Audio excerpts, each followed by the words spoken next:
Bonjour à tous. Aujourd'hui, une curiosité qui nous vient de l'Égypte antique. Je vais vous présenter les chats momifiés. Générique.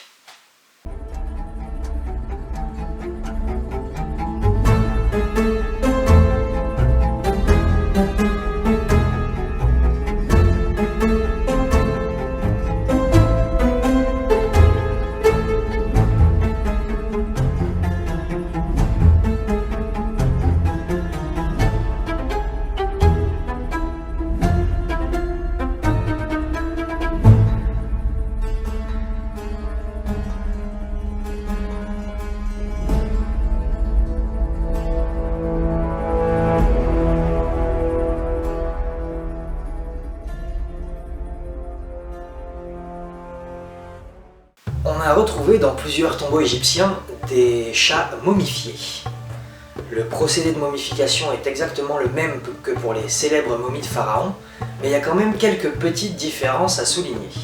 Déjà, ces animaux sont souvent momifiés en tant qu'offrande. Les animaux sont vénérés non pas pour les animaux eux-mêmes, mais pour l'intermédiaire qu'ils représentent avec certaines divinités. Dans le cas des chats, c'est la déesse Bastet. Dans le cas des ibis, qui sont des oiseaux, c'est le dieu Thoth. Et ce sont les deux animaux momifiés les plus répandus, le chat et l'ibis.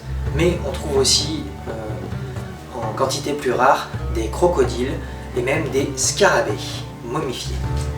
La plupart des momies de chats sont momifiées avec ce procédé-ci, où le visage du chat est redessiné sur les bandelettes. Et en général, ils sont enterrés dans les tombeaux, dans des petits coffrets ou proches du défunt. Les chats sont très souvent momifiés et placés dans les tombeaux avec les momies humaines en tant qu'offrande.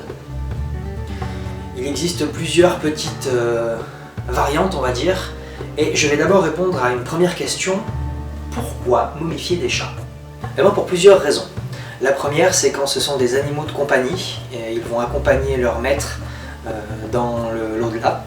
La deuxième, beaucoup plus répandue malheureusement, c'était des sacrifices qui étaient faits en l'honneur des divinités auxquelles étaient rattachés ces animaux souvent.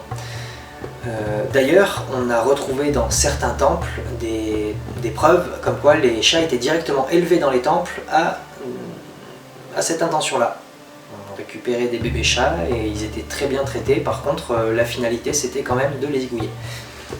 Les chats sont donc très souvent placés dans des tombeaux comme une offrande dédiée à Bastet. Bastet, c'est la déesse de la joie du foyer, de la chaleur, du soleil et aussi la protectrice des femmes enceintes et des enfants. La plupart des chats momifiés sont momifiés avec ce procédé-ci dans lequel on utilise les célèbres bandelettes des momies, mais il est arrivé, beaucoup plus rarement, qu'on retrouve des chats momifiés sans les bandelettes. Et ils ont l'air beaucoup plus naturels, mais c'est beaucoup plus rare. Et il y a quelques années de ça, il y a quelques scientifiques qui ont passé ces momies de chats à la radio, l'IRM et à plusieurs examens comme ça, pour voir un petit peu ce qu'il y avait à l'intérieur sans avoir à abîmer les objets. Et on a fait plusieurs découvertes. On a notamment vu que certaines vertèbres cervicales sur les momies de chats étaient abîmées d'une certaine manière, qui valide principalement l'idée des sacrifices, mais qui montre aussi dans certains cas où c'est des animaux de compagnie qui accompagnent leur maître dans l'au-delà, c'est des morts naturelles de chats. Il y a des chats qui ont été momifiés même avant la mort de leur maître et placés plus tard dans les tombeaux.